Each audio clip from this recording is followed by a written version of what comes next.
இன்றைய தேவார்த்தை ஏசாயா 25ஆம் அதிகாரம் 8ஆம் வசனம். அவர் மரணத்தை ஜெயமாக விழுங்குவார். கர்த்தராகிய தேவன் எல்லா முகங்களிலுமிருந்து கண்ணீரை துடைத்து தமது ஜனத்தின் நிந்தையை பூமியில் இராதபடிக்கு முற்றிலும் நீக்கிவிடுவார். கர்த்தரே இதை சொன்னார். ஆமேன். கடவுள் மரணத்தை முற்றிலுமாக அழித்து தமது மக்களின் துயரத்தையும் அவமானத்தையும் நீக்குவார் என்ற நம்பிக்கையை இது வெளிப்படுத்துகிறது. கடவுள் மரணத்தை என்னைக்கும் இல்லாதபடிக்கு முழுமையாக விடுமையாக்கி விடுவார். நித்திய காலமாக இல்லாதபடிக்கு செய்வார். அவர் கர்த்தராகிய தேவன் எல்லா முகங்களிலிருந்து கண்ணீரை துடைப்பார்.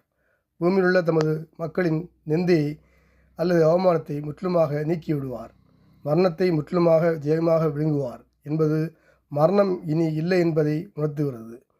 இது தேவன் எல்லா முகங்களிலிருந்து கண்ணீரை துடைத்து, அதாவது கண்ணீரை வேதனைகளை துடைத்து அவற்றுக்கு முடிவு வைப்பார்.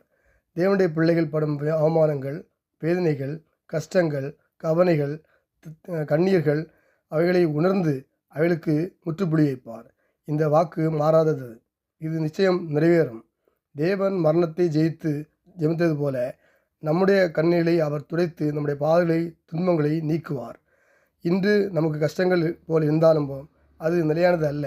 தேவன் நம்மோடு இருக்கும்போது அதுவைகளை முற்றிலுமாக நீக்கி விடுவார். நாம் தேவன் மேல் ஜெயம் கொள்ளுவோம். இயேசு நாமத்தில் பிதாவே, ஆமேன். நல்ல ஆண்டவரே, நமக்கு நன்றி செலுத்துகிறோம். ஒரு புதிய எனக்கான கிருபை செய்தியை நமக்கு ஸ்தோத்திரம். இந்த நாள் எங்களுக்கு ஆசீர்வதிக்கும்படியாக ஜெபிக்கிறோம். தேவனே, ஊழியக்கால சுகத்தின் கத்திற்கு மேம்படுவதாக ஆசீர்வதிங்க எல்லையை பெறதாக்கப்பா. ஆண்டவரே, நீர் இந்த உலகத்திலே வந்து உயிர்த்தெழுந்து நம்முடைய பிள்ளைகளுடைய துன்பங்கள், கஷ்டங்கள், கவலைகள், வியாதிகள் எல்லாவற்றையும் வெற்றிலை சிறக்க பண்ணது போல நம்முடைய பிள்ளைகள் ஒவ்வொரு வாழ்க்கையில் காணப்படுற துன்பங்கள், வியாதிகள், கஷ்டங்கள் எல்லாவற்றையும் மாற்றும்படியாக ஜெபிக்கிறோம். தேவனே, உலக போட்ட முடிவு கொள்ளும்படியாக ஜெபிக்கிறோம். எனவே யார் யாருக்கு வேலை வேணுமோ நல்ல வேலையை கொடுங்கப்பா. வியாபாரிக்கு வியாபாரம் நல்ல வியாபாரத்தை கொடுங்கப்பா. ஆண்டவரே, எக்ஸ்ட்ரா எழுத பிள்ளைகளுக்கு நல்ல ஞானத்தை கொடுங்கப்பா.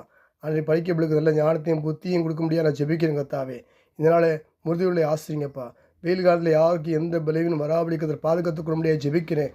இந்த நாளையும் ஜெபிக்கிற வேத வாசிக்கிற நம்ம பிள்ளைகளை ஆசீர்வதித்து பாதுகாத்து எல்லையை பெரிதாக்க முடியாது ஜெபிக்கிறேன். இரத்த கோடைகளை மூடி மறைத்து பாதுகாத்து கொடுங்க. இயேசு கிறிஸ்து நாமத்தில் ஜெபிக்கிறோம் எங்கள் ஜீவன் நல்ல பிதாவே. ஆமேன், ஆமேன், ஆமேன்.